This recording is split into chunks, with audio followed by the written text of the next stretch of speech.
The question is, why do you do an Ardas? Forget why everybody does it, forget why the Panth does it. But you have to define for yourself, does this stuff work for me? Should I be doing Ardas in this way, like, Mr. God, sort me out? Or should I be doing it from a different space, a different wavelength? When you understand it for yourself, then you can help other people understand it. Part of what an Ardas is doing is it's aligning you towards a goal. Like you've got some exams coming up. If you've reached the point where you need to do an Ardas, that's really important in your life. You're like, I'm desperate now. Yeah, I've done whatever I could do. Now I need the extra magic juice from you to do that turbo boost. Yeah, the turbo charge. I've done the revision. You're basically aligning yourself to say, you know what, this is the only direction I need to go in. And modern psychology also talks about these things, about enforcing yourself in a way that every day you can commit yourself to one thing. Yeah? Positive reinforcement. I'm not saying the Ardas is just that, but that's one of the things that the Ardas does. Now imagine as a group, you're all doing one Ardas. As a Sangat, you're now all walking in one direction. This is why when they talk about doing Ardas as a group, imagine the power of everybody all heading in one direction. But what do we do Ardas for? Firstly, when we do Ardas in the Gurdwara, somebody at the front is reading your Ardas out for you. They're reading your Ardas for you. And the stuff that they're reading it out for, Flanna's having a kaka, somebody's having some exams, he's given an 101 pound. Do you know what I mean? Like, and how many times are you thinking, yeah, I'm really rooting for that guy. You're not, are you? The guy's reading it out in the front, and so, oh yeah, this guy wants to buy a new car, whatever it is, whatever he's doing the Ardas for. Are you all as a collective, are you actually all singularly focused on that one objective? You're not, are you? It's a bit of showmanship, isn't it? Is it a real Ardas even then? We have to stop doing things that look good on the outside but are actually meaningless. And Guru Nanak Dev Ji would have stood there and he would have pointed at all of you and said, what is this charade that you're doing? And he did that to everyone. What is this charade that you're putting on? What is this false thing that you're doing? What purpose is it serving?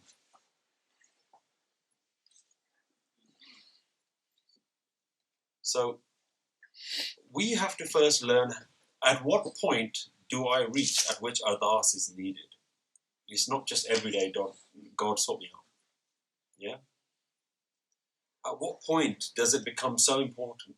Or does it become so intrinsic part of your meditation that it's saying, God, today I'm just going to do an Ardas for you.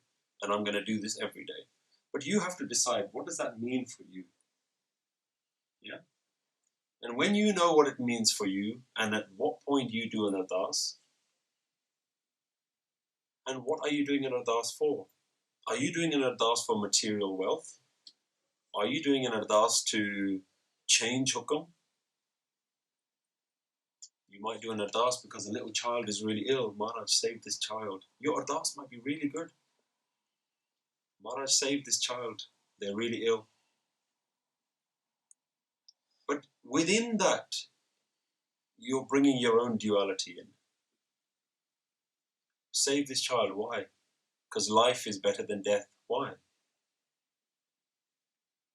The universe is indifferent to life and death. The universe doesn't prefer life over death. In fact, the universe can't see the difference. Life comes from death. Death comes from life. Why are you trying to save the life of this child? Because you're attached to this child. Well, maybe that's what you should do the Ardas for. Maharaj, let me accept your hukam and let me lose all my attachments. At one point, did Guru Gobind Singh Ji do an Ardas to say, Maharaj, protect my 4 Sahibzade. No, he dressed them and he said, go, face your destiny. Whatever is meant to happen to you will happen. Did ever once the Singhs do an Ardas that say, Maharaj, we're going to go into battle, don't let us die? No. Jab aapki ood nidhan bane atahi ran mein tab jooj maro. When your time comes, when that time comes, let me die celebrating. Let me die with valor, with strength. Why? Because that time has come.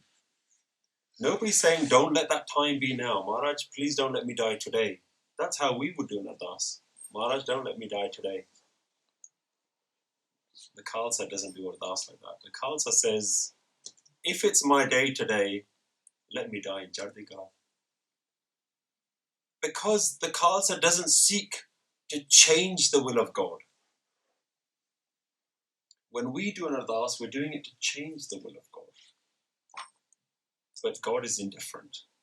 Because you think of him as Mr. God, you think, I can reason with him. I can bargain with him. God, if you do this, I'll do 100 Japji Sahibs. Right? You can bargain, you can reason with a person, but think of God like a cloud. Cloud, please don't rain today. The cloud's not listening. Cloud says, I don't know what is rain and I don't know what is sun, I'm just floating along. The cloud is indifferent to rain. One time it's a really big cloud, sometimes it's a nice little puffy white cloud. It's indifferent to it. It's part of its own life cycle. So in the same way, we're doing Ardas to change the will of the cloud. But the cloud has no ears to hear your Ardas.